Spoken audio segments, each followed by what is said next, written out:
abrir nossas Bíblias no Salmo 61. Abram aí, você que assim pode, se coloque de pé, vamos juntos fazer a leitura. E posteriormente estaremos cantando o Salmo 61. Que diz o seguinte, leitura na NVI. Ouve o meu clamor, ó Deus, atenta para a minha oração. Desde os confins da terra eu clamo a ti, com o coração abatido.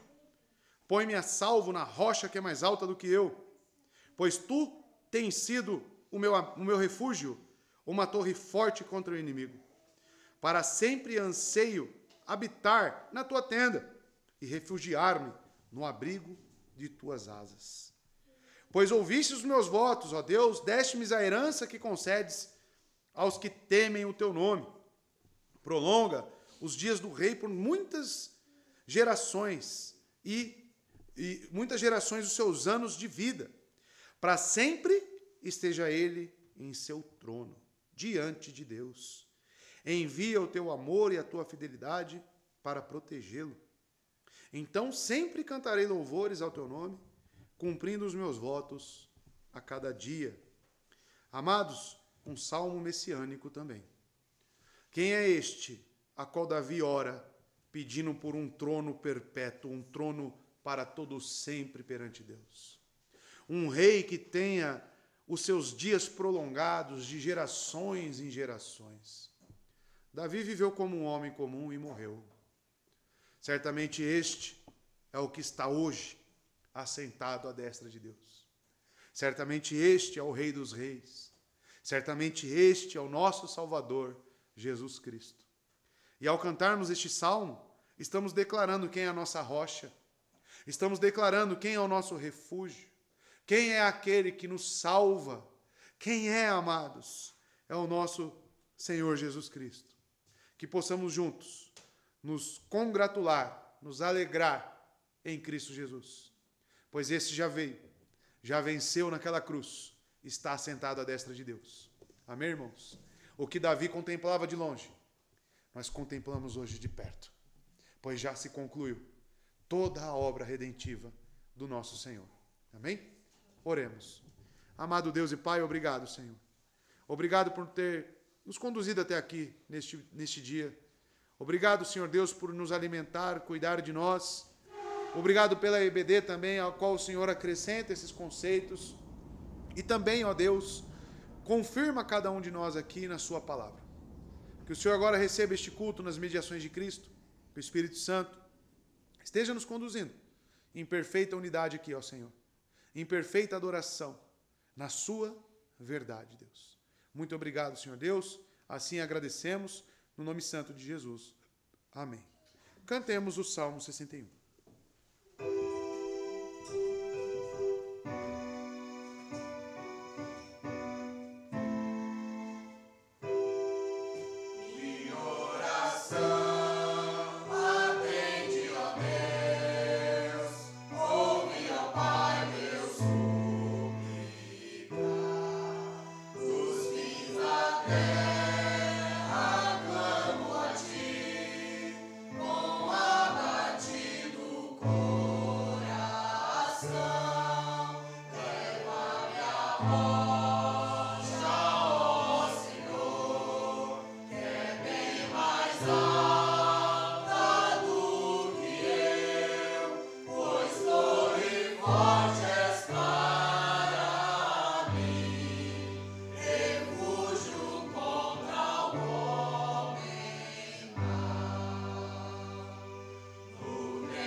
irmãos, vamos meditar agora no Salmo 53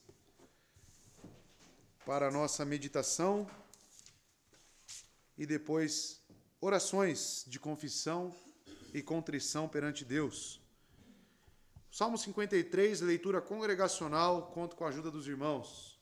Diz o tolo em seu coração: Deus não existe. Corromperam-se e cometeram injustiças detestáveis. Não há ninguém que faça o bem. Deus olha lá dos céus para os filhos dos homens, para ver se há alguém que tenha entendimento, alguém que busque a Deus. Todos se desviaram, igualmente se corromperam. Não há ninguém que faça o bem, não há nenhum sequer. Será que os malfeitores não aprendem? Eles devoram o meu povo como quem come pão e não clamam a Deus. Olhem, estão tomados de pavor, quando não existe motivo algum para temer, pois foi Deus quem espalhou os ossos dos que atacaram você.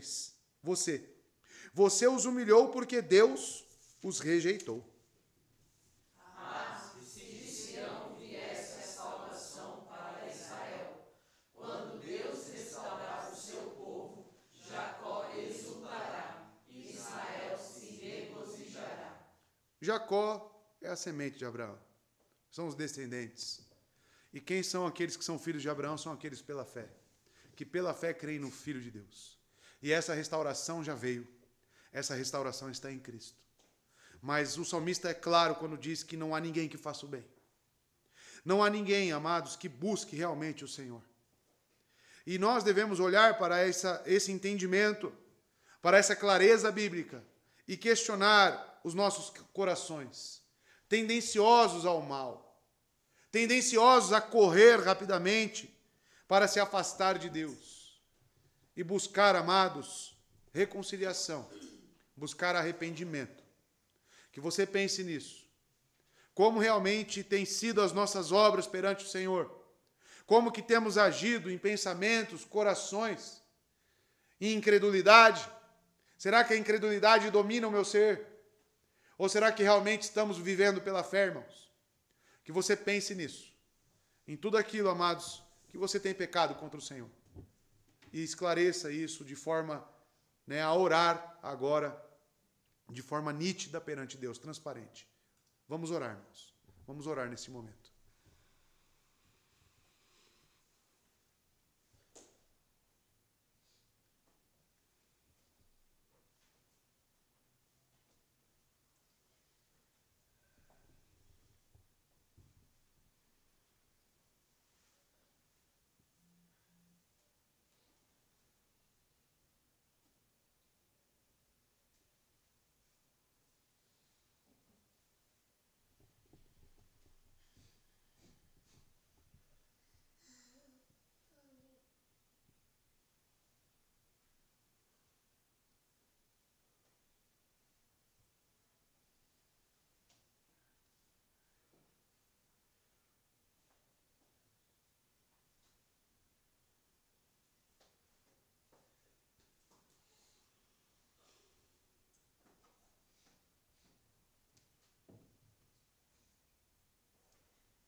Amado Deus, a Ti oramos, ó Pai, na confiança do que o salmista aqui diz, ó Pai, a redenção de Israel aguardada naquele tempo e já, Senhor Deus, inaugurada e cumprida no Seu Filho amado. E é neste a qual recorremos em busca de arrependimento para as nossas vidas. É neste a qual oramos, ó Pai de amor, confiantes de que temos alguém que intercede por nós e de que nos perdoa e de que nos purifica de todo o pecado. Ó Senhor Deus, então que assim o Senhor faça, lhe pedimos, que o Senhor nos purifique de toda incredulidade, de todo pensamento, Senhor Deus, duvidoso, de tudo aquilo, Senhor Deus, que tem ferido a Sua palavra, de todas as vezes que não buscamos o bem, seja com as nossas bocas, ou pensamentos, ou até mesmo atitudes. Que o Senhor nos perdoe. Que o Senhor ouça as orações aqui dos meus irmãos. E assim o Senhor nos renove em uma comunhão, em um relacionamento íntimo, próximo, com o nosso Senhor Jesus Cristo. Porque através do Filho é que adoramos ao Senhor. Assim, Pai de amor, oramos. No nome de Jesus. Amém. Cantemos ao Senhor.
Ó Deus.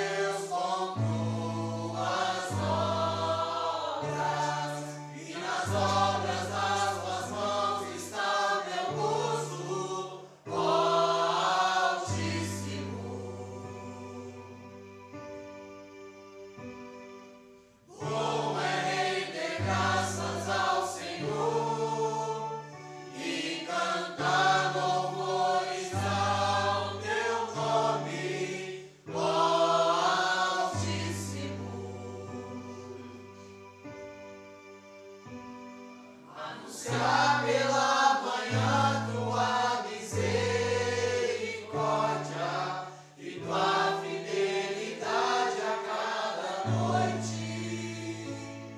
Com o som da harpa e o saltério, com instrumentos de 10 cordas, pois tens me alegrado, ó Deus, com tuas obras, e nas obras das tuas mãos está meu gozo, ó Altíssimo. E nas obras das tuas mãos está meu gozo, ó Altíssimo.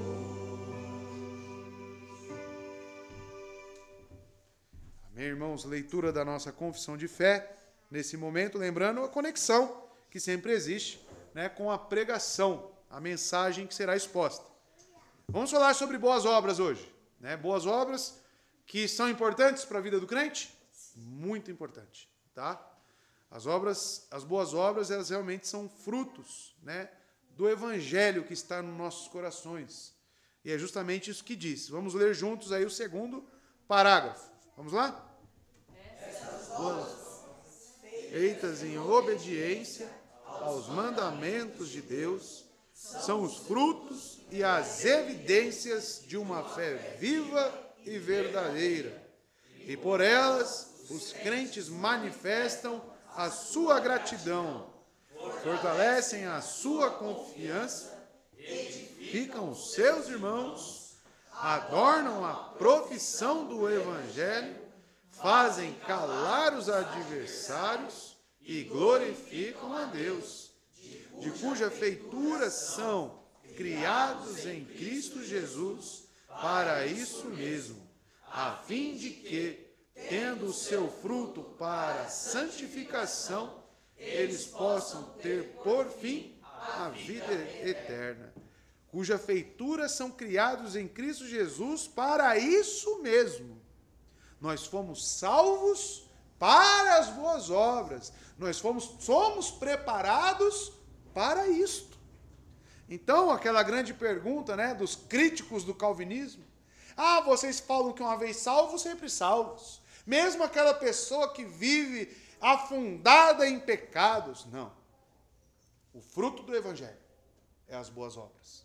Ele pode passar por um período de trevas, mas certamente será reconduzido para o arrependimento, porque Cristo nos preparou para as boas obras. O que isso tem a ver com a mensagem pregada hoje? Abraão. Cheio, abundante, transbordante de boas obras. Tanto que os ímpios, os pagãos, chamam ele de príncipe de Deus no nosso meio. Olha só, isso que os irmãos verão hoje. Como que o testemunho cristão, ele traz um peso, ele traz realmente uma confirmação, um adorno para o evangelho que nós cremos. E é isso que eu focarei hoje na mensagem, né, expositiva. Amém, irmãos? Cantemos ao Senhor.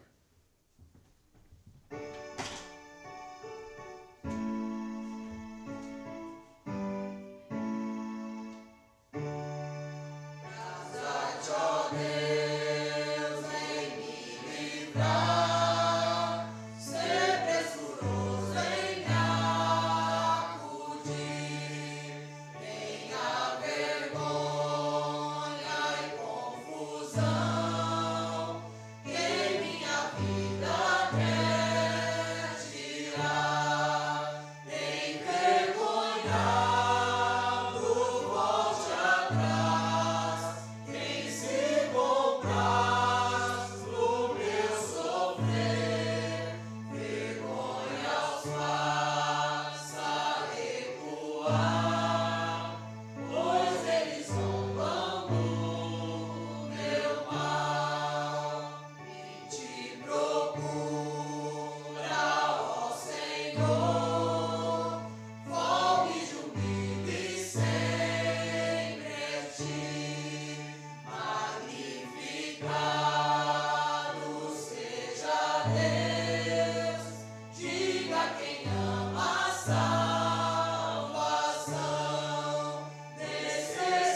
Quebrado e pobre sou, ó Deus, te apresse em me valer, amparo meu libertador,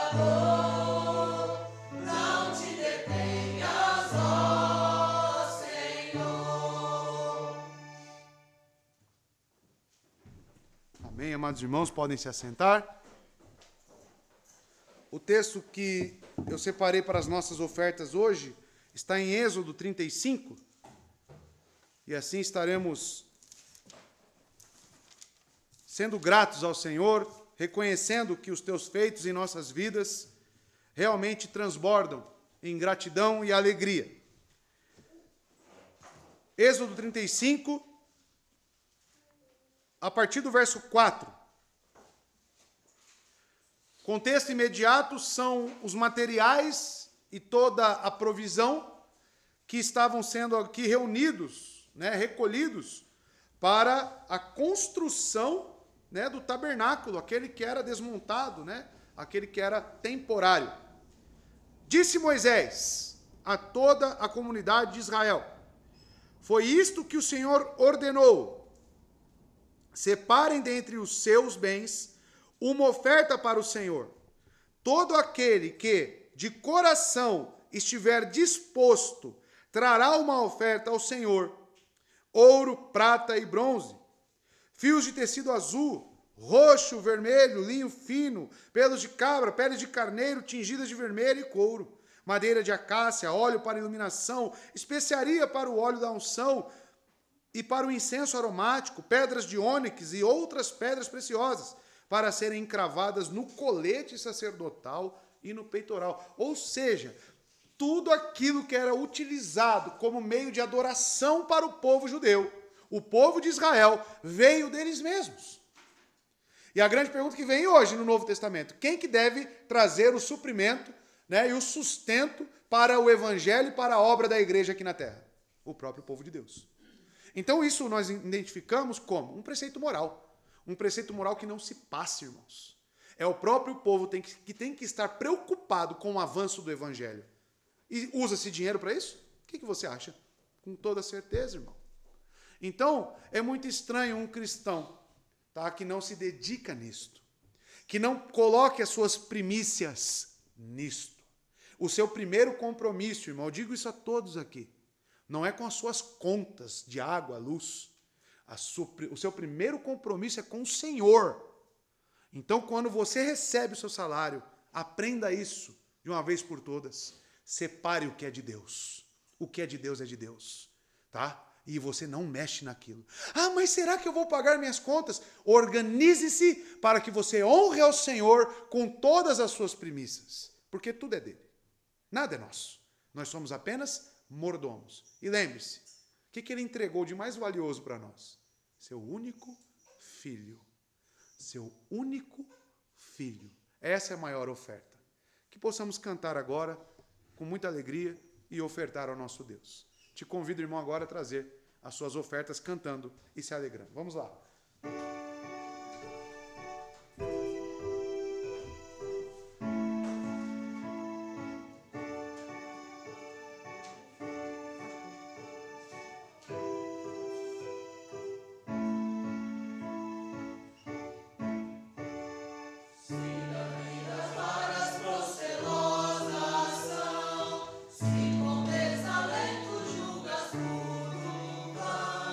Contas muitas bênçãos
Vamos agradecer ao Senhor por todas as suas dádivas, né? Felipe, poderia orar? Vamos agradecer.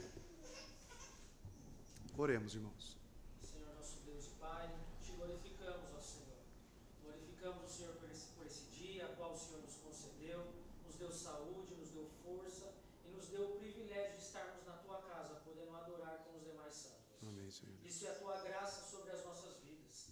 Te agradecemos também pela maior oferta já entregue, Senhor, que foi o seu Filho naquela cruz, Amém. por causa dos nossos pecados. Ali está o maior exemplo, a maior dádiva dada para alguém, ou em favor de alguém, que é o teu Filho Jesus Cristo. Verdade, Senhor. Isso já nos traz o maior constrangimento e a maior gratidão ao Pai em lhe retribuir aquilo que nós temos, o melhor que nós temos, ó Senhor. Sabemos que dinheiro algum pode pagar o que o Senhor fez naquela cruz por nós, mas que nós venhamos ter um coração gratos ao Senhor, entregando tudo o que há de melhor em nossas vidas, Amém. seja na parte financeira, seja nos nossos louvores, seja no nosso culto a Ti, ó Senhor, que venhamos entregar o melhor. Amém. Mas aquilo que nós entregamos nesta manhã, as nossas ofertas, os dízimos, ó Senhor, que o Senhor venha receber, ó Pai, que seja e que suba até o Senhor como um aroma suave até as suas narinas, ó Senhor. Amém, Que o seu nome seja glorificado em tudo.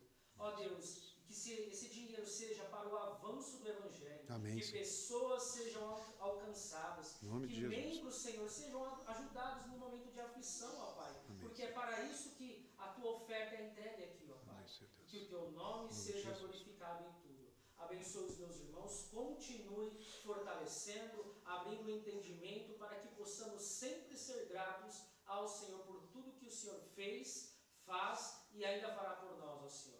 É no nome de Jesus que eu agradeço. Amém. Amém. Obrigado, Felipe. Vamos ao texto bíblico, irmão. Gênesis 23. Abra aí a sua Bíblia. Vamos expor mais uma sessão aqui.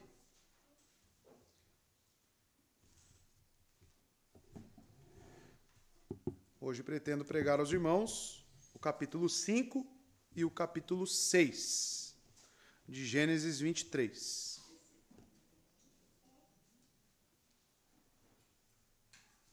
O que diz a palavra de Deus? Leitura na NVI. Responderam os hititas a Abraão. Verso 6. Ouça-nos, Senhor. O Senhor é um príncipe de Deus em nosso meio. Enterre sua mulher numa das nossas sepulturas, na que lhe parecer melhor. Nenhum de nós recusará ceder-lhe uma sepultura para que enterre a sua mulher. Até aqui. Vamos orar? Oremos, irmãos. Amado Deus e Pai, eu te agradeço, eu te louvo por tudo que o Senhor tem feito pela sua igreja e mais uma vez pela sua palavra, que aqui será exposta, será realmente, Deus, benéfica para as nossas vidas e nossos corações. Mas para isso eu peço, para a minha vida, o total temor, Senhor Deus, objetividade e que o Espírito Santo me conduza aqui, ó Pai, para que eu traga as aplicações necessárias para as nossas vidas, mas que isso seja realmente conduzido pelo Senhor.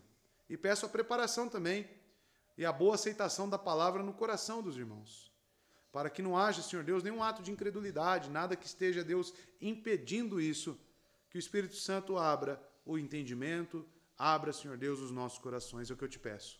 Assim oramos em nome de Jesus. Amém, Senhor. Amados, então estamos em mais uma sessão aqui, e estamos numa transição entre os capítulos. A questão da fidelidade com Abraão, quanto ao seu herdeiro e o sacrifício de Isaque, já foram resolvidos. O teste já passou. E Abraão demonstrou que a fé prevaleceu, não poupando seu único filho. Isso aponta certamente para a história redentiva de Cristo, ao que nós cremos. E certamente, amados, o exemplo de Abraão de obediência e discipulado é o que fica para nós. Mas agora estamos numa transição onde tudo está sendo preparado para a narrativa sobre os acontecimentos de Isaque, seu casamento e a posteridade de Abraão. Até mesmo Jacó, que aparecerá no capítulo 25 já de Gênesis. Então tudo está agora transitando, mudando de cenário, de figuras. E o que marca isso para nós foi até mesmo o capítulo 22, verso 20 ao verso 24, onde nós vimos ali a genealogia de Rebeca, que é a esposa de Isaac. Não só isso, agora nós vemos a morte de Sara. Né? Se Abraão é o patriarca, ela é a matriarca, né? Então ela é a mãe de todas as crentes, é a princesa Sara, a qual Pedro diz, né, que as mulheres que se adornam das boas obras são filhas dela. Então, aí um bom estudo para você, mulher. Estude nas Escrituras a vida de Sara, tá? A sepultura é o que marca agora essa transição, a sepultura de Sara. E a forma como tudo está sendo desenrolado aqui, como que Abraão está levando a cabo essa sepultura, é muito importante. Por quê? Porque demonstra que Abraão está realmente, pela fé, apegado às promessas de Deus. Ele não abre mão de nenhum sequer detalhe para viver as promessas de Deus. E qual é a promessa? De que ele seria realmente um pai entre muitos, que ele seria o herdeiro entre uma nação numerosa. Deus prometeu isso, e prometeu que a terra de Canaã lhe pertenceria aos seus descendentes. E qual é o local que ele escolhe para a sepultura da sua esposa? Justamente um local em Canaã. Poderia ter voltado para Harã, poderia ter retornado para a terra de seus pais, o seu local de origem, mas não, é aqui, ele diz, é aqui onde eu pretendo realmente firmar a minha sepultura. E isso é significativo porque na morte existe herança. O terreno do túmulo é um pequeno pedaço da terra prometida. Além de Sara, foram enterrados aqui também Abraão, Gênesis 25, 9, Isaac, Gênesis 35, também, verso 29, Rebeca e Lia, as esposas, Gênesis 49, 31, e finalmente Jacó, Gênesis 50, 13. Abraão e seus descendentes, então, eles morrem nas promessas. E o túmulo sempre nos remete a Cristo. Por quê? Porque o túmulo para o cristão não é o fim, mas sim o início. O início de uma vida. O início realmente de estar com Cristo. Para os cristãos que enxergam o Antigo Testamento como sombras, como bens vindouros, a compra do campo do túmulo em Canaã, certamente em Hebrom, aponta para a sepultura de Cristo. Por quê? O começo da vida é ali. Um túmulo torna-se para um estrangeiro, como Abraão era, a primeira propriedade da herança. O começo da terra prometida. Estrangeiros tornam-se herdeiros por meio de uma sepultura. O túmulo é o começo. O túmulo torna-se o lugar de nascimento. E a promessa de Deus transforma-se a morte em um começo.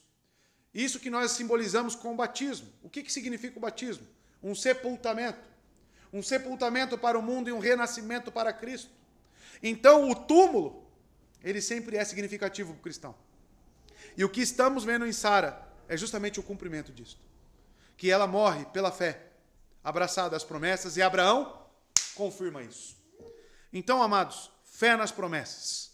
A única coisa que vai te adornar de boas obras, como veremos em Abraão, é você se manter vivendo pela fé nas promessas de Cristo. Você abraçar quem você é. Qual a característica? Qual que é a sua identidade? Um estrangeiro, peregrino, com cidadania dos céus. E não um pagão que vive através do que vê. Então, amados, hoje é um texto que nos confronta, sim, mas é um texto que nos remete o que é viver pela fé. Mais uma vez. Para isso, eu te convido a entrar no texto juntamente comigo e vamos, a partir do verso 5, na versão Ara, expor o texto. O verso 5 diz: responderam-lhe os filhos de Et. Bem curtinho, bem simples o verso 5, tá? Mas aqui nós já temos, então, um direcionamento de Moisés para a resposta dos filhos de Et, os hititas, né? Talvez a sua Bíblia esteja aí, os hititas. Por que é exigido agora uma resposta? Justamente pelo que vem nos versos anteriores, 3 e 4, que foi pregado aqui. Diz o seguinte: depois Abraão deixou ali o corpo de sua mulher, e levantou-se e foi falar com os hititas. E o que ele disse? Sou apenas um estrangeiro entre vocês. Cedam-me alguma propriedade para a sepultura, para que eu tenha onde enterrar a minha mulher. Tá? Abraão mostra resiliência, como foi pregado. Abraão mostra que o luto não domina o seu ser e que pela fé ele se levanta e realmente vai trazer ali um final, uma sepultura digna para sua esposa. Os filhos de Et, então, de uma maneira muito civilizada, irmãos, e respeitosa, eles dão uma resposta para o santo patriarca. Os pedidos de Abraão são respondidos pelos hititas e de forma coletiva, por Efron individualmente. Se você for um pouco para frente, no verso 11, o que nós temos aí? Não, meu senhor, ele diz, ouça-me, eu lhe cedo o campo e também a caverna que lá está. Cedo na presença do meu povo. Sepulte a sua mulher. Ou seja, existia mais pessoas ali presentes. É na presença do povo que Efron, que provavelmente ali é um governante, alguém importante, lhe concede todo o direito à sepultura. Então essa resposta que nós vemos no verso 5, primeira coisa que você tem que tomar nota, é uma resposta cordial, respeitosa, honrosa. Abraão não fica no vento. Ele pede algo e logo tem uma resposta. E, amados, isso é importante para nós, porque se existe alguém que busca resposta, somos nós. Nós buscamos sempre respostas. E uma coisa terrível é ficar no vácuo, né? As pessoas te tratarem com indiferença, as pessoas não te fornecerem uma resposta, isso é terrível. Mas perceba que a resposta vem de uma forma especial. E a primeira coisa que eu quero que você pergunte ao texto: por que eles são tão cordiais na resposta a Abraão? Por que Abraão não fica no vácuo? Porque ele mesmo disse, ele é um estrangeiro. Como é que nós tratamos os desconhecidos? Ah, isso aí eu nem sei quem é, isso aí é um Zé, né? Quem é esse aí? Um estrangeiro. Ele diz, eu sou um estrangeiro. Ele veio de forma humilde, pedir algo aos filhos de Et. Então pergunte ao texto, o que induz esses hititas responderem de forma tão branda, favorável e respeitosa? Abraão, como dito, ele se apresentou de forma humilde, correto? Abraão chama a si mesmo de estrangeiro, ou um morador que é um hóspede transitório entre eles. Isto é, um morador que veio de terras estrangeiras. Ele mesmo se declarou sem direito algum naquele local. Mesmo tendo as promessas de que aquele local seria dele. Ele apresenta os hititas, ou heteus, depende aí da sua tradução, como sem terra, um homem sem propriedades. O pedido de Abraão é feito com clareza, dai-me a posse da sepultura. Ele pede um favor. Desde o começo ele pede um pedaço de terra próprio. É um homem que não tinha um sequer local para enterrar a sua esposa. E o desejo é atendido, irmãos. Como foi dito semana passada, Abraão é um homem que possui uma nação aos seus cuidados. Quando ele empreendeu uma guerra, se você voltar aí no capítulo 14, verso 14, irmãos, para que você recorde, né, do que nós vimos. Quando Abraão ouviu que seu parente fora levado prisioneiro, quem é esse parente? Ló, né? O que aconteceu? Mandou convocar 318 homens treinados, os treinados, tá? Nascidos em sua casa, e saiu em perseguição aos inimigos até Dan. Se ele tinha 318 homens treinados, ele tinha mais que não eram treinados. 318 homens, você acha que isso só na residência de Abraão? Só na residência dele. Então ele poderia conquistar esse local para a sepultura no braço forte, na espada, na arrogância, na presunção. E ele tinha todo o respaldo bíblico, né? Que nós gostamos de respaldos. Não gostamos? Porque ele tinha a promessa de Deus, essa terra será sua. Mas Abraão não sabia o tempo. Abraão não sabia quando se cumpriria isso. Abraão apenas aguarda o momento em que ocorre. Por isso, ele vai até os filhos de Et e fala, eu sou um estrangeiro, eu sou um sem terra, eu não tenho nada aqui. Vocês poderiam, humildemente ele diz, vocês poderiam me ceder um pedaço de terra para sepultar a minha esposa? De forma humilde ele vai e recebe a resposta, mediante a um exercício da sua fé. A resposta, amados, para a pergunta ao texto que eu falei para vocês fazerem, sobre por que eles respondem de forma tão branda. Porque Deus certamente está na providência, certamente Deus, ele é o galardoador daqueles que vivem pela fé. A resposta que Abraão recebe nada mais é do que uma resposta à sua fé nas promessas. Ele, amados, queria um pedaço de terra para a sepultura de sua esposa. Um homem poderoso, que já havia empreendido uma guerra, e poderia fazer isso novamente. Mas se considera estrangeiro e não proprietário. A resposta é em consonância a um homem que vive pela fé, exercendo a sua fé. Por isso, amados, Deus, em sua divina providência e com graça comum, atende ao pedido desse homem. Isso que nos ensina o caminho da obediência. Isso que nos ensina o caminho do aguardo. Isso que nos ensina o caminho de orarmos e esperarmos. Isso que nos ensina o que é viver pela fé e não agir de forma presunçosa e com ainda chavões de que eu sou um filho da promessa. Deus vai me dar tudo o que eu pedir. Ok, Cristo nos garante que todo aquele que pedir em consonância com a sua vontade será atendido. Mas quando isso acontecerá, você tem que esperar. Você tem que aguardar. Você tem que se colocar no seu lugar. Ponto. A resposta que Abraão recebe é em consonância à fé desempenhada. Pois Deus atende ao desejo do patriarca, mesmo tratando de um relacionamento e de um contrato aqui entre ímpios.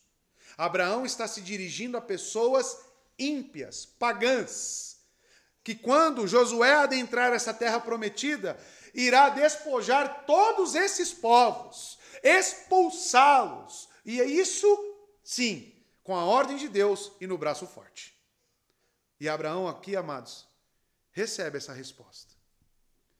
E eu pergunto, como tem sido o seu viver pela fé? Como que você entende esse conceito? O justo viverá pela fé. Que é o texto que trouxe a conversão para Lutero. Nós estamos no mês da reforma, né? E Lutero veio à conversão através desse texto. O justo viverá pela fé. Qual que é a sua compreensão disso? O que é viver pela fé? Viver pela fé, amado irmão, eu te digo, é viver tomando pequenas decisões, seja em conversas, diálogos ou até mesmo as suas atitudes no dia a dia, pautadas na vontade soberana de Deus. Pautados não no que você vê, mas o que você não vê e enxerga. Nós somos tendenciosos a tomar decisões quando as circunstâncias nos parecem favoráveis. Quando você se sente seguro ou segura. Ah, quando eu me sentir seguro ou segura neste ponto, eu tomo uma decisão. Eu tomo um posicionamento. Mas, amados, até onde isso é viver pela fé? Até onde realmente você depende do Senhor? Será que se Pedro analisasse as circunstâncias para andar sobre as águas, ele andaria?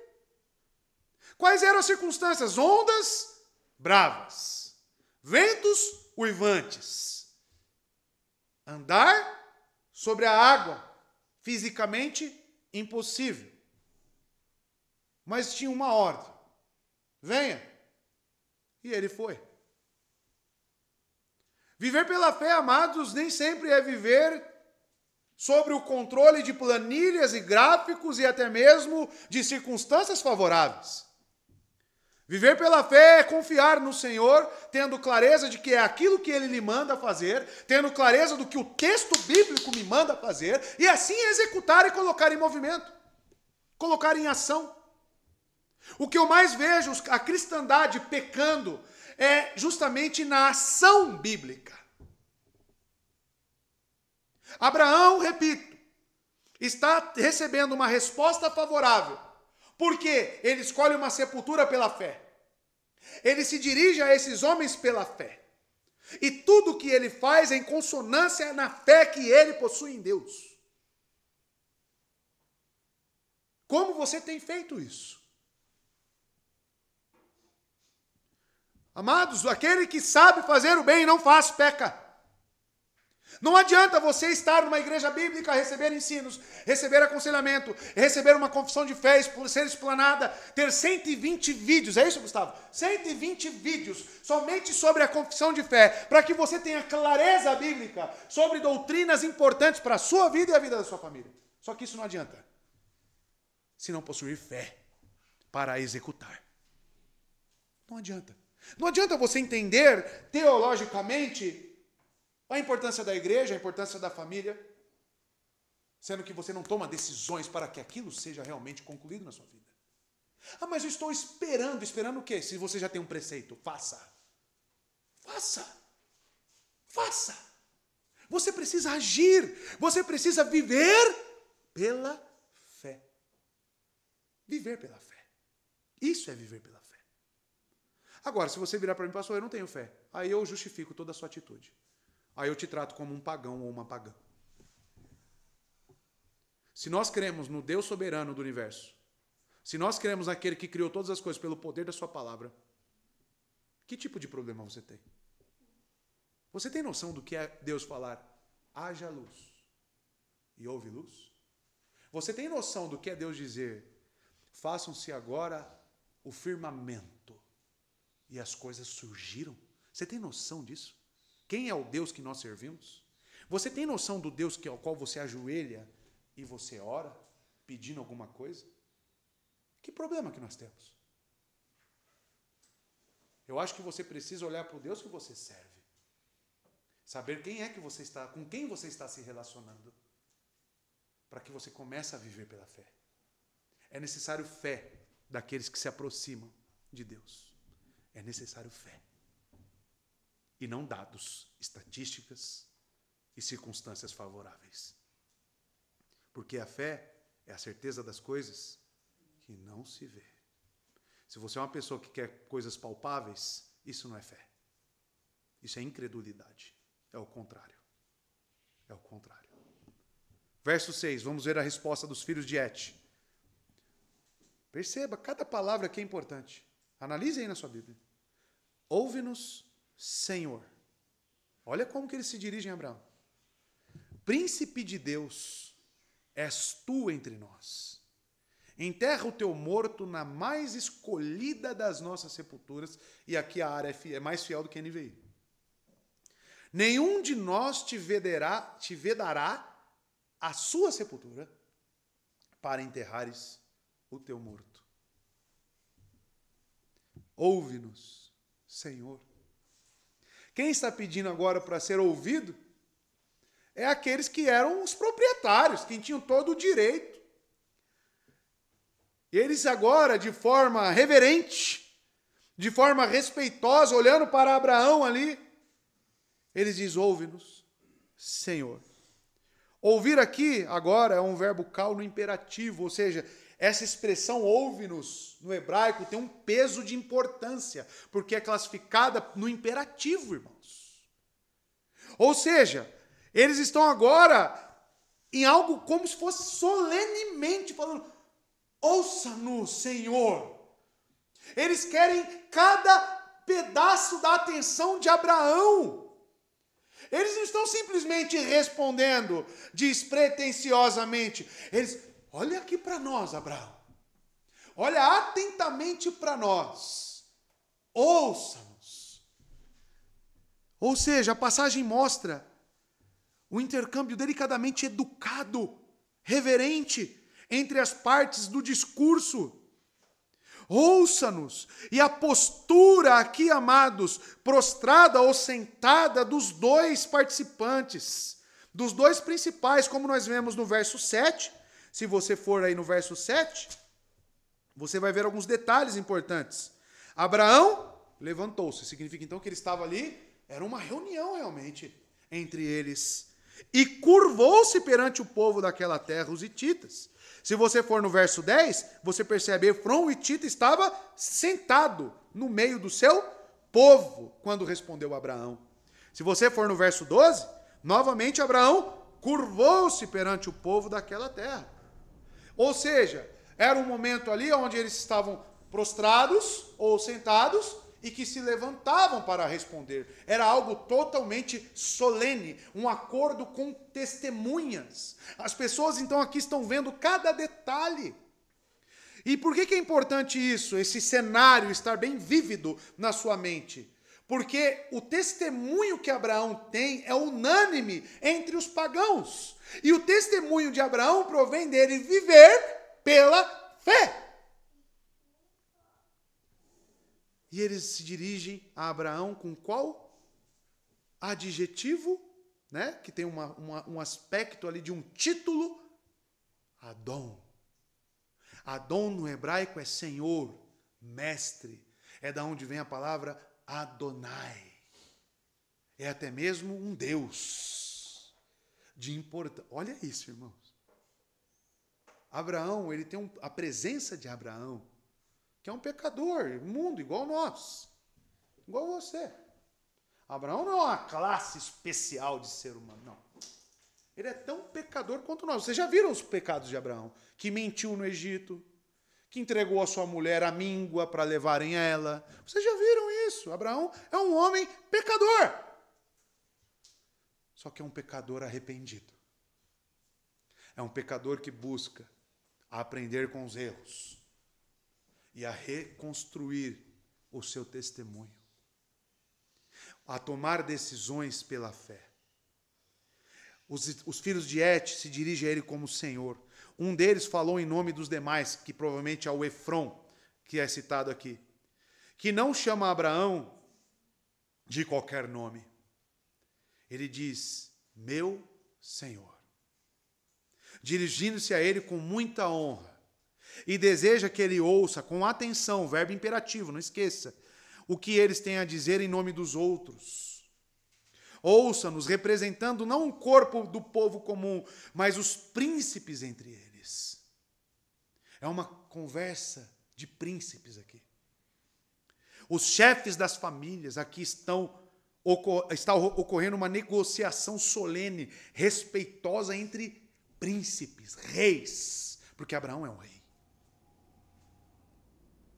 Então, amados, aquele que tem o direito da posse, aquele que tem todo o direito de dizer não, a primeira coisa na frase, na resposta é, ouça-nos. Com toda a atenção, Abraão, meu Senhor, Adoni. O bom testemunho que Abraão nos oferece aqui, nos mostra o alcance de um bom testemunho que atingiu certamente as principais famílias de prestígios da época. Abimeleque já nos mostrou esse prestígio. Abimeleque já disse nos olhos de Abraão que tudo aquilo que ele faz é abençoado por Deus. Amados, o testemunho de Abraão é tão grande que chega ao ponto de quando é necessitado favores de ímpios, ele alcança a boa vontade desses homens. Como somos conhecidos pelos que estão à nossa volta. Pessoas respeitosas e dignas de honra. Ou somos pessoas indesejadas, marcadas pelo mau testemunho, ou os crentes amados são marcados por qual testemunho? Qual que é o nome que nós carregamos? O nome de Cristo. Pequenos Cristos, Cristo cristão. Olha o nome que eu e você carrega. O nosso testemunho precisa ter o aroma de Cristo em nossa conduta, em nosso caráter, em nosso viver. Abraão está demonstrando, através da resposta dos ímpios, que ele é um homem respeitado, que ele é um homem honrado, que ele é um homem que deve ser concedido a ele aquilo que ele quiser. Por mérito dele? Pela fé que Deus colocou no coração desse homem. Ou seja, o seu testemunho e o meu testemunho é marcado por aquilo que você vive. Sim ou não? O seu testemunho é marcado por aquilo que as suas convicções, por aquilo que a sua mente e o seu coração concebem. Ou seja, se você é uma pessoa que não vive pela fé, o seu testemunho será marcado de acordo com isso. Se você é uma pessoa que vive pela fé, o seu testemunho vai ser marcado em consonância com a fé que você pratica.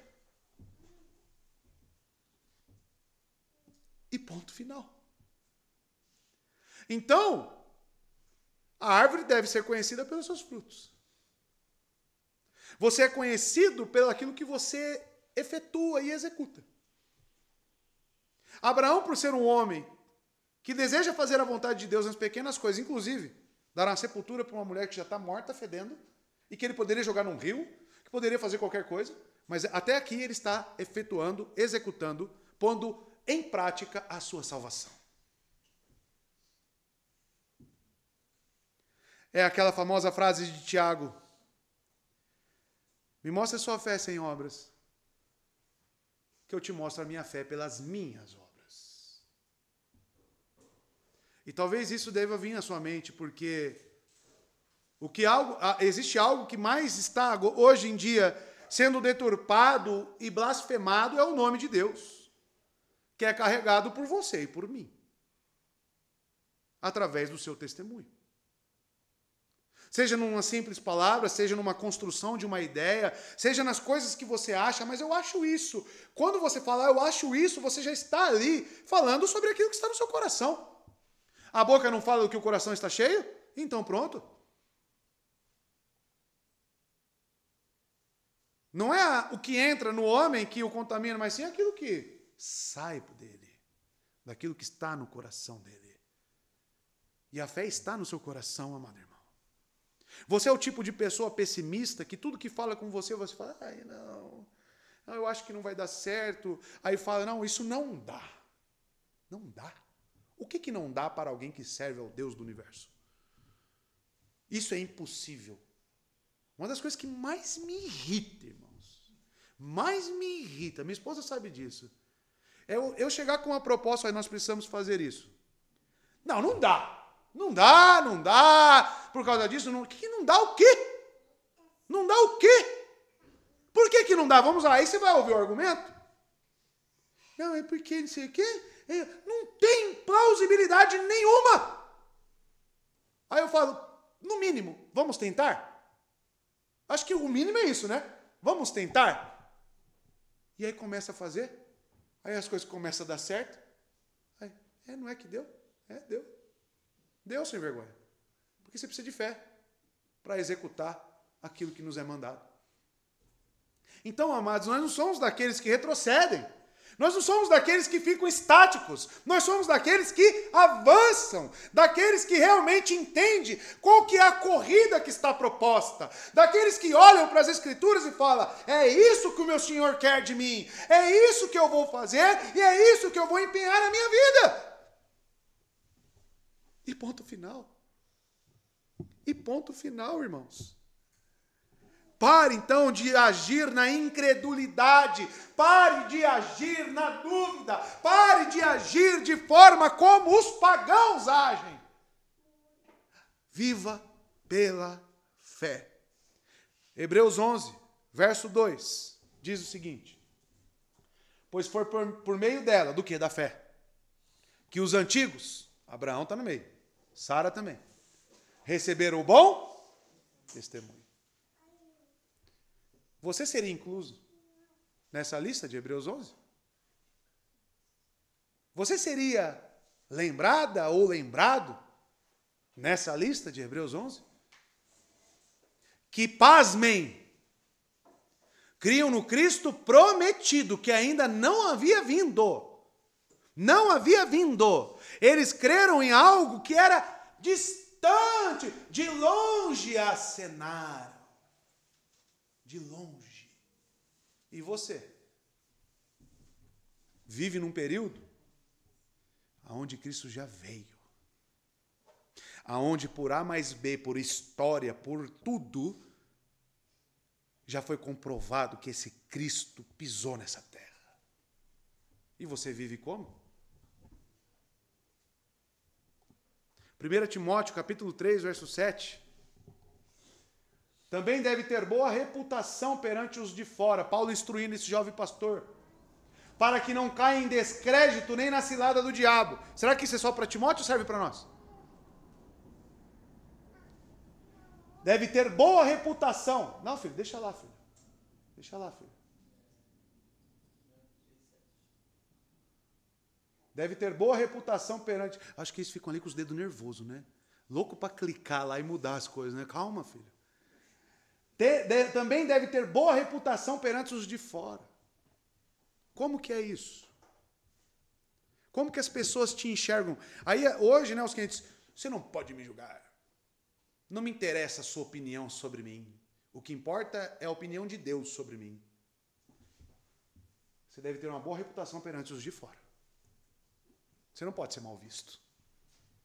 Você não pode ser visto pelas pessoas de fora como uma pessoa truculenta, como uma pessoa que é pessimista, como uma pessoa que difama a fé em Cristo. Uma boa reputação. Você não pode ser um mal pagador de impostos. Você pode ter um nome sujo? O que você acha ali? Dá para você ter um nome sujo como crente? Como é que fica a sua reputação? Como é que fica o seu nome? O seu prestígio como cristão? Estão entendendo? Que Abraão não é nada disso? Que quando as pessoas olhavam para Abraão, ele tinha uma boa reputação. Por que, cristãos? Porque vivia pela fé. Continua a fala dos filhos de Et. Príncipe de Deus és tu entre nós. Você tem noção do peso dessas palavras? Do que eles estão dizendo para Abraão? Você já ouviu da boca de um ímpio no seu trabalho, onde quer que seja, fala, você é luz no nosso meio. Já ouviu isso uma sequer vez? De um ímpio? A sua vida, ela reflete luz. Se você sair daqui desse lugar, um dia isso aqui vai ruir. Você é como uma coluna aqui. Você é importante no nosso meio. Porque você reflete o caráter de Deus. Já ouviu isso? Ou você é aquela pessoa indesejada? Fulano vai vir? Ah, então não vou não. Ah, fulano vai estar lá? Nem quero ir. Ou aquela pessoa que está lá no trabalho, né? O Gustavo sabe como é que é, né? Gustavo, em empresa, o vovô, ih, lá vem. Lá vem. Lá vem o pessimista, lá vem aquele que discorda de tudo, lá vem aquele que só quer ter a sua opinião prevalecendo sobre tudo. Conhece as pessoas? Lá vem aquele que não tem humildade nenhuma. Lá vem aquele. Lá vem aquele. Pois Abraão, quando vinha, as pessoas enxergavam o quê? O príncipe de Deus entre nós.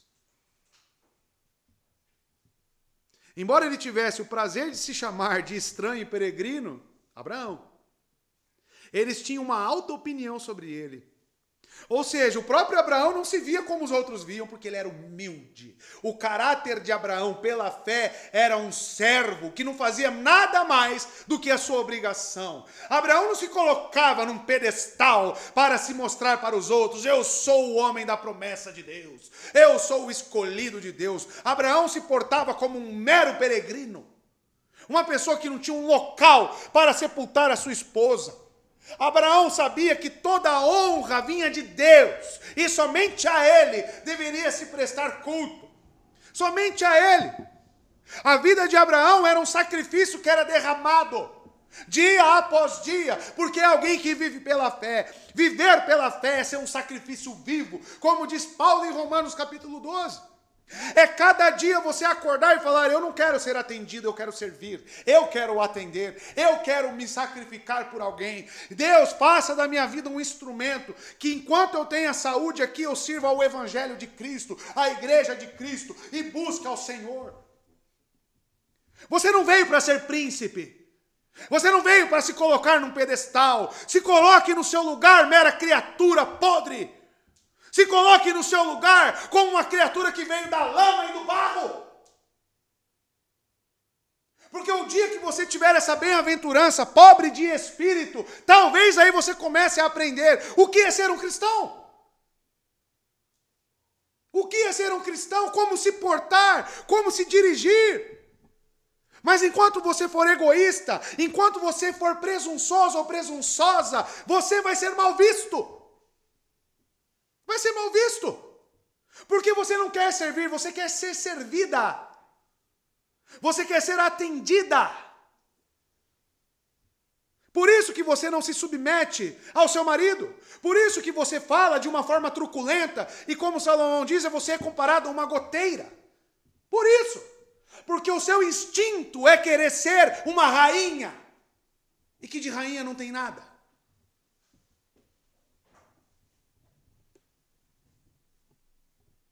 Aquele que quiser ser o primeiro, sirva a todos. O rei do universo, ele se fez carne e lavou os pés daqueles que o traíram. Porque quando prenderam Cristo, não ficou um discípulo sequer junto com ele. Todos correram. Todos correram. E ele tinha acabado de lavar os pés deles, sabendo de tudo isso, que isso aconteceria. Para um cristão não existe meritocracia. Existe humilhação. Os princípios do reino de Deus é o inverso do que o mundo prega. É perder para ganhar. É morrer para viver. É o contrário. É servir para ser o primeiro. Será que você entendeu isso? Então viva pela fé. Viva pela fé. Amados, ele vivia como um príncipe. Ele era poderoso, tendo um grande séquito de servos sobre ele, um príncipe de Deus. Como pode ser traduzido? Um elevado à grandeza, dignidade, com quem ele estava, descobrir os olhos de quem ele tinha um favor. E era muito grato e aceitável. A presença de Abraão era aceitável, era agradável, por quem ele foi altamente honrado por Deus. As palavras aqui, amados, no grego, príncipe, pode ser traduzido como capitão, um líder. Tem um sentido de um membro masculino de uma família real que é especial, especialmente um filho de um soberano. Um filho de um soberano, como se fosse realmente um herdeiro. Mas uma figura masculina de um líder. Um príncipe poderoso, irmãos. Porque a palavra que acompanha príncipe aqui é Elohim. Elohim. O elogio é você é um príncipe poderoso. Você é um príncipe de Deus. E Elohim pode ser traduzido como adjetivo, né? Ou nome divino habitual. Mas nós sabemos, amados irmãos, que aqui não é um simples adjetivo de um homem poderoso. Por quê? Bíblia se interpreta com Bíblia. Se você voltar no capítulo 21, lá no verso 21, nós temos a fala de Abimeleque, onde disse, cadê? 21.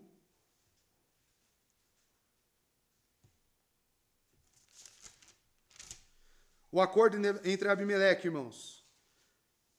Perdão, é o verso 23. Agora, o verso 22. Naquela ocasião, Abimeleque, acompanhado de Ficol, comandante de José, disse a Abraão, Deus está contigo em tudo o que fazes. Agora jura-me diante de Deus, que não vais enganar-me, nem a mim, nem meus filhos e descendentes.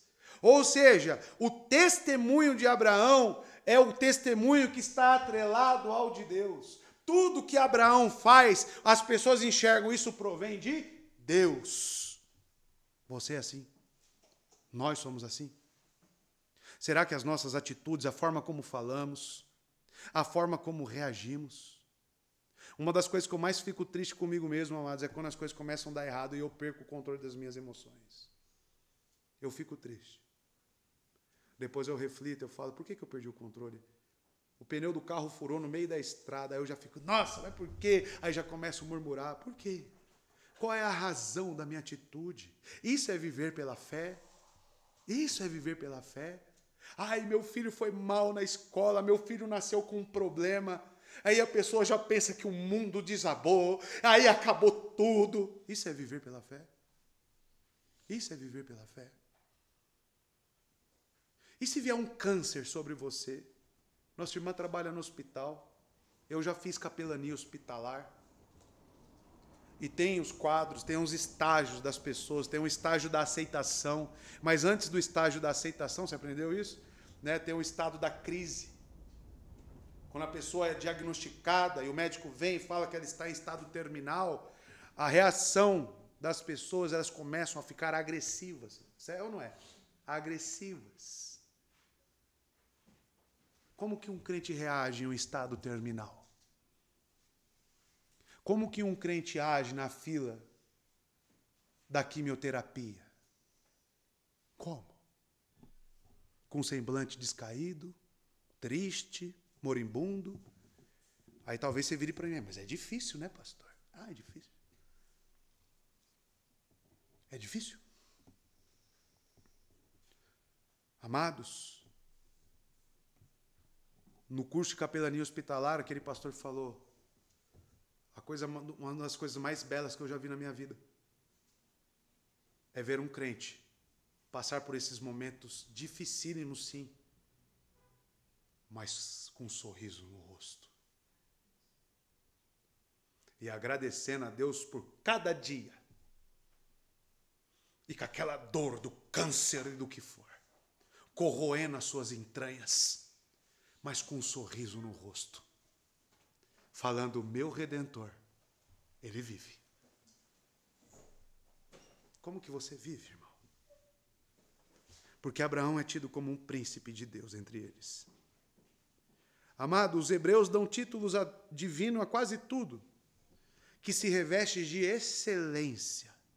Por isso devemos entender a expressão príncipe de Deus da seguinte forma: uma pessoa de grande e singular excelência. E esse elogio assinalam propriamente a quem reverenciam por suas virtudes.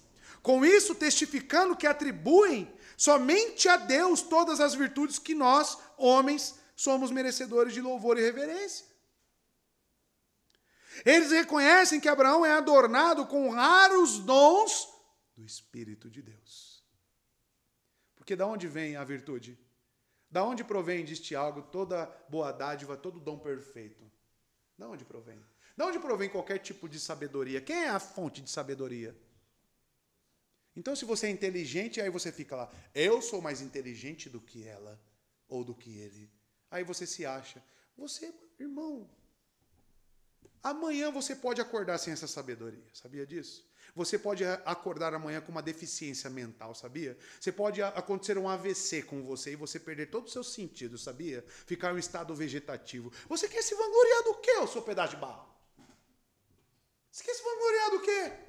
Ah, eu dirijo bem o caminhão, né? Dirige, Jefferson, dirige. Se Deus simplesmente tocar um nervo dos seus braços, jamais você vai dirigir um caminhão mais. Você quer se vangloriar do quê, ô pedaço de barro? Do quê? Inteligência, sabedoria, diplomas, tudo isso é esterco. Tudo isso não vale de nada. Sabe o que vale? Um bom testemunho da fé. Isso fica. E que nós cristãos devemos viver e buscar isso a cada dia. Seja como marido, seja como mulher, seja como filho, seja onde for. Amados, vejam, isso aqui tem uma lição e uma aplicação para nós. Nem os ímpios, nem os filhos de Et pisam nas virtudes que Deus concede aos homens. Quem dirá nós? Por que eu digo isso? Os homens profanos e bestiais, eles pisam sob as plantas dos seus pés, como bárbaros, com desdém, todo homem excelente de Deus. Como fazem os porcos com as pérolas, assim como fizeram com Cristo. E, no entanto, sabemos com quantos vícios aquelas nações se haviam maculado. Os filhos de Et. Quantas imoralidades eles viviam. Quantas atrocidades eles faziam, esses pagãos. Mas quando eles olham para Abraão, eles falam, peraí, aqui tem que ter respeito. Pois, amados, a mais destitosa é a nossa ingratidão, que não rendemos honra à imagem de Deus, quando esta resplandece diante dos nossos olhos. A santidade da conduta de Abraão lhe confere tal favor diante dos filhos de Et. Quem dirá nós? Por que eu digo isso? As pessoas hoje não conseguem honrar o pastor. As pessoas hoje não conseguem olhar para um irmão que vive pela fé e falar, esse irmão é digno de honra. Pelo contrário, inveja a santidade do outro. Inveja ou tenta colocar tramas para ver se realmente peca. Isso é o que mais acontece. A coisa que eu mais me habituei, amados, como pastor, é esses pequenos testes que os próprios membros colocam sobre a vida do pastor, para ver se ele peca. Lançam umas perguntinhas perniciosas, sabe? Para saber, e aí, vamos ver como é que ele reage. E ficam fazendo essas coisas. Você acha que isso é honrar?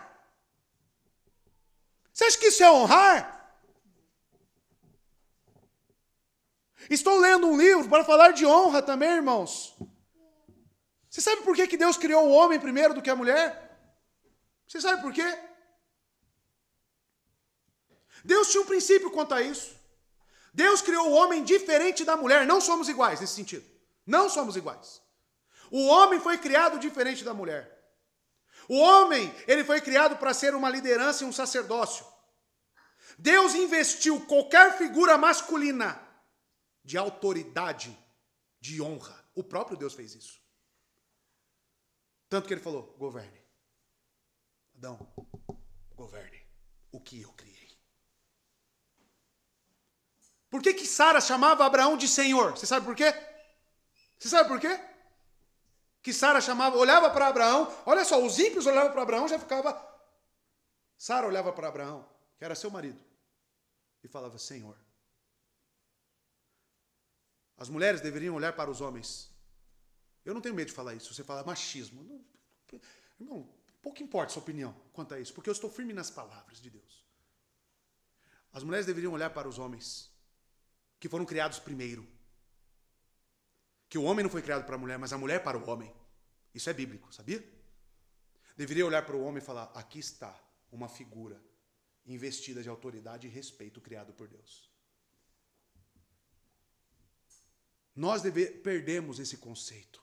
Está deturpado. A forma como você cria seu filho homem, você sabia que é diferente da forma como você cria sua filha mulher? Você sabia disso? A forma como você trata o seu marido vai repercutir na forma como a sua filha vai tratar o marido dela. Tudo porque se perdeu honra e respeito. O que é figura de autoridade? O que realmente deve se honrar e o que não se deve honrar? Às vezes eu falo com a minha esposa. Se não trata assim o próprio pai, se não trata com honra o próprio pai que gerou, que cuidou, você acha que vai tratar você com honra? Você acha que vai cuidar bem de você? Ai, mas eu amo tanto ele, eu quero casar com ele. Você é uma nécia. Você beira a tolice. Se você vê o tratamento dessa pessoa com os pais e você empreender um relacionamento, uma instituição divina do casamento. Honra e respeito deve existir. E isso não significa que o homem não deve respeitar, porque a Bíblia também fala que o homem tem que tratar a mulher como um vaso mais frágil, delicado, com todo respeito, com toda honra. Então é honra daqui e é honra de lá. Pensa do que é um relacionamento construído na base da honra e do respeito. Nem os filhos de Et tratam com desdém as virtudes que Deus institui. Devemos honrar as virtudes de Deus. Que desculpa, pois, há para nós se tivermos em menor estima aquelas virtudes em que a majestade de Deus não se faz tão evidente? De fato, é diabólica a loucura de quem não só despreza os valores de Deus, mas ainda ferozmente lhes fazem oposição. Falamos aqui na IBD as pessoas que querem ser melhores do que os pastores. Que não acatam os aconselhamentos, que querem ser mais sábios do que os pastores. Tratam com desrespeito, com desonra. Em Romanos capítulo 13, verso 7, e qual é o contexto de Romanos 13? Magistrados civis. Quem instituiu as autoridades governamentais sobre a terra? Foi o próprio Deus. Tá? E aí ele diz, nesse contexto, dê a cada um o que lhe é devido. Isso aqui é ordem, tá? Dê a cada um o que lhe é devido. Se imposto, imposto. Se tributo, tributo. Se temor, temor. Se honra, honra.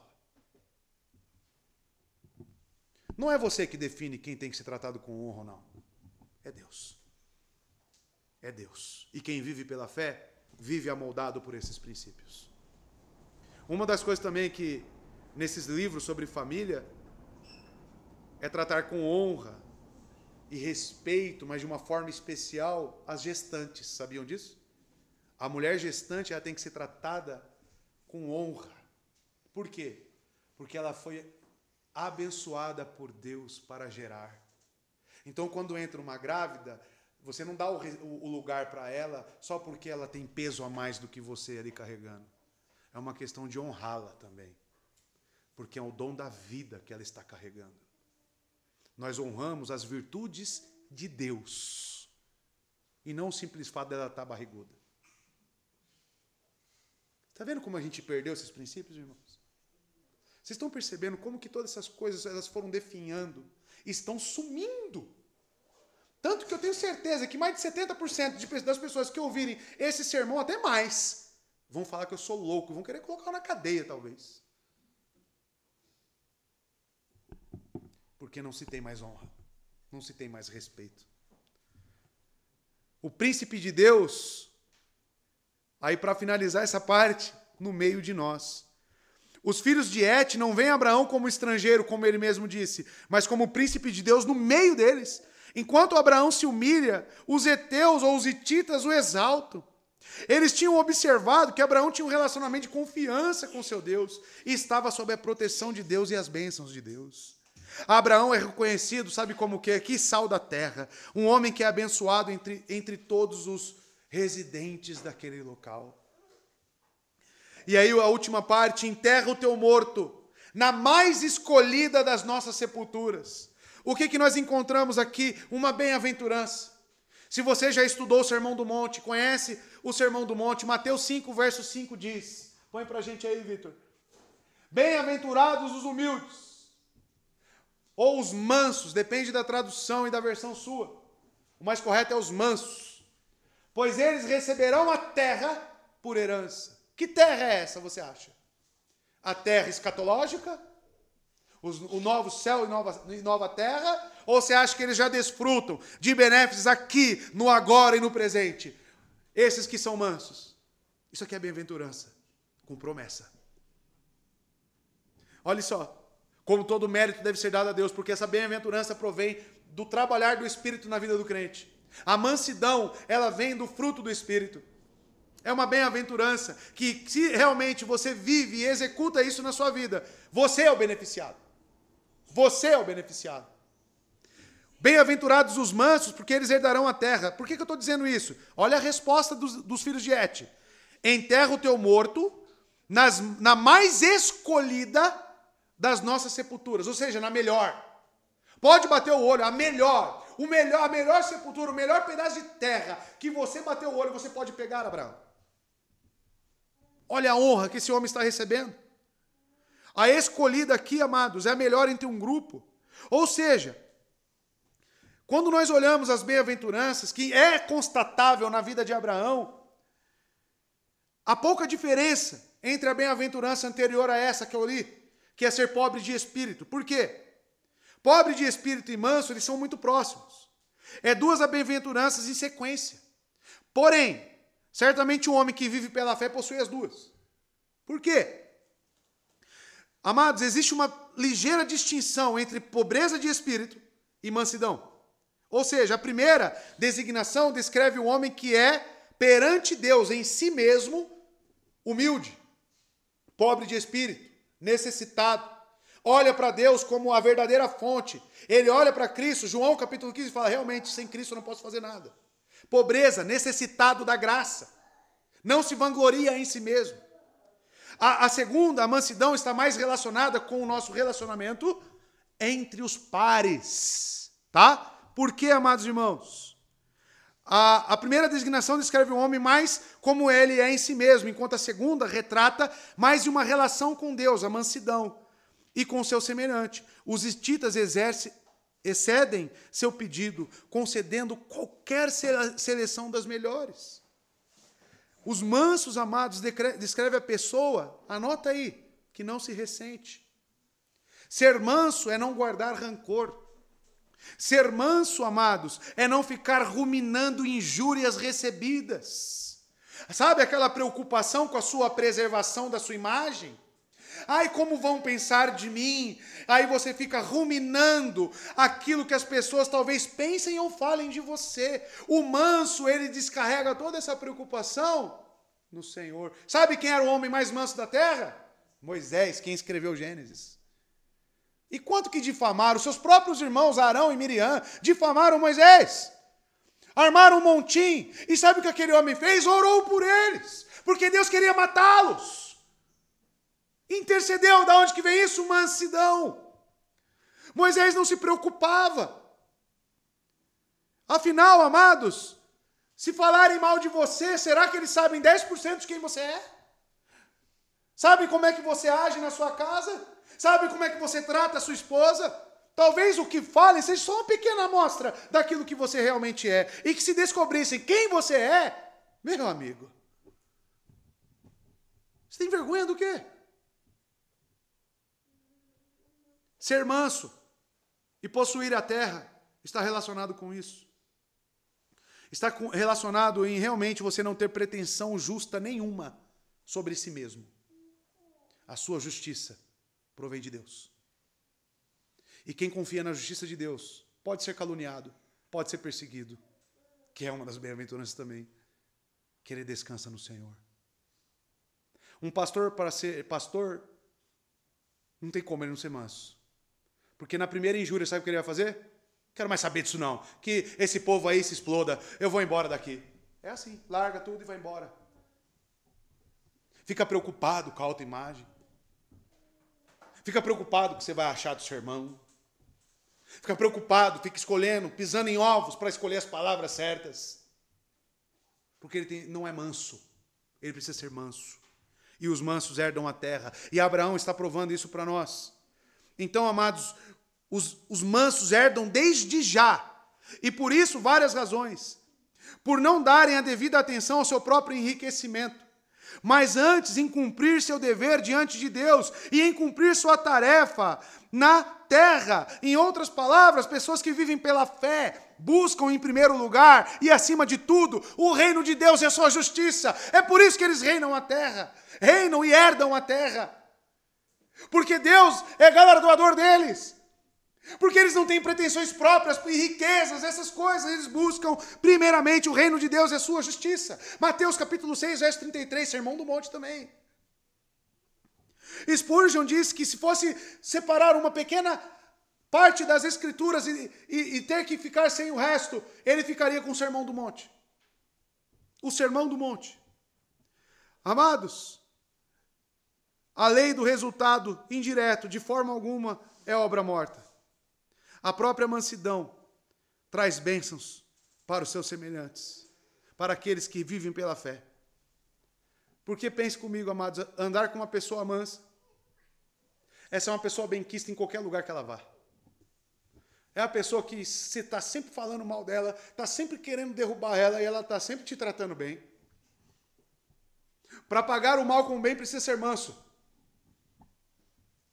E é isso que a igreja precisa aprender. E isso dói em mim falar isso para crente. Dói em mim falar isso para crente, porque é algo que já se esperava normalmente de cada um de nós aqui. Eles falam, nenhum de nós te vedará a sua sepultura. Ou seja, restringir, segurar, prender. Olhe só, amados. Poderia ter interesses políticos aqui. Eles poderiam pensar, nós vamos dar mais propriedade para Abraão, nós vamos dar mais posse para ele ficar mais rico e mais poderoso. Eles falam, não. Eu não tenho dúvida que Deus entrou com graça comum para amolecer o coração desses hititas, e assim eles responderem favorável a Abraão. Por quê? Porque ele vive pela fé. Quem vive pela fé, amados, herda a terra. É bem-aventurança. E eles dizem, ninguém te vedará o local para a sepultura, para que enterres o seu morto. E o final volta ao começo. Porque enterrar o morto para Abraão, o que eu disse na introdução? Que a morte é o começo. Ou seja, olha a profundidade do texto. Deus usa o ímpio para que o justo viva pela fé. Deus usa o ímpio para que o justo viva pela fé. Porque ele está sepultando Sara nestes conformes, porque ele se apegou às promessas de Deus sobre Canaã. Isso é viver pela fé. E quando você busca o reino de Deus e sua justiça, Deus sabe do que você precisa. Enquanto você ficar priorizando outras coisas, irmão, seu trabalho, suas coisas, não vai dar certo. Você vai continuar patinando, e não vai sair do lugar. O que está faltando então para você? Fé. Viva pela fé e confie no Senhor. Amém? Vamos orar?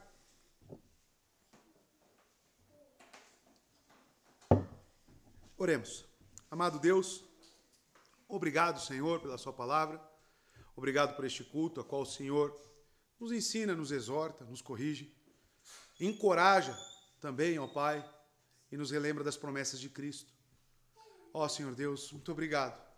Que assim cada um de nós venhamos a viver pela fé, a dar um bom testemunho para os de fora.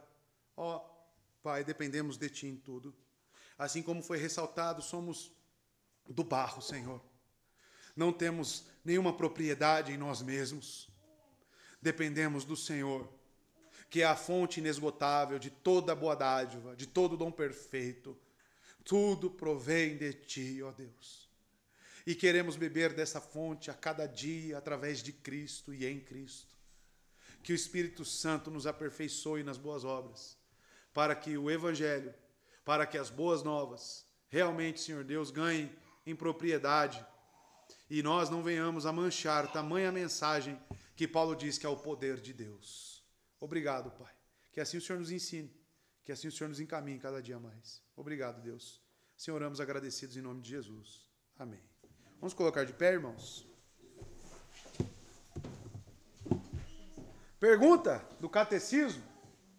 Olha lá, hein? Será que você sabe responder isso aí? O que é o pecado? Isso é o básico do básico do básico do básico, hein? Mas tem crente que não sabe responder isso. Você duvida? Você duvida, irmão? Tem crente que não sabe responder o que é pecado. Resposta, catecismo ajuda. Vamos lá? Pecado é qualquer falta de conformidade com ou transgressão da lei de Deus. Qualquer forma de conformidade. Ou seja, se ela me diz isso e eu não me conformo a isso, eu estou vivendo em pecado. Será que você está pecando? Será que nós estamos pecando? Pense nisso, tá? E se arrependa e ajuste a sua vida por causa do bom testemunho de Deus. Viva pela fé. Viva pela fé. Cantemos ao Senhor.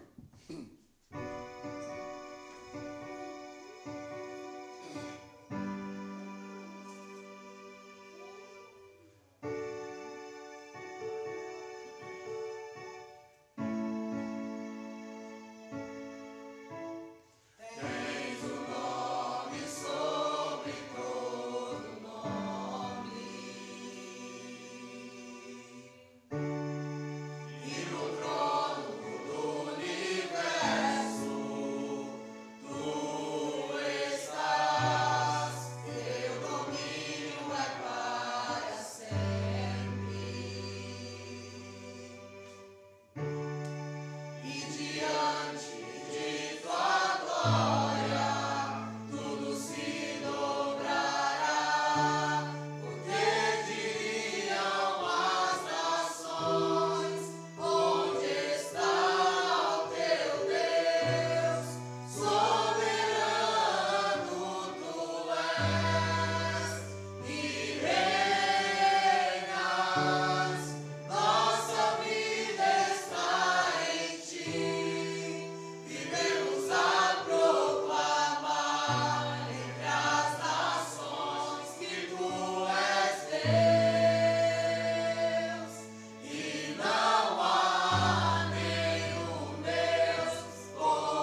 Louvado seja o nosso Senhor.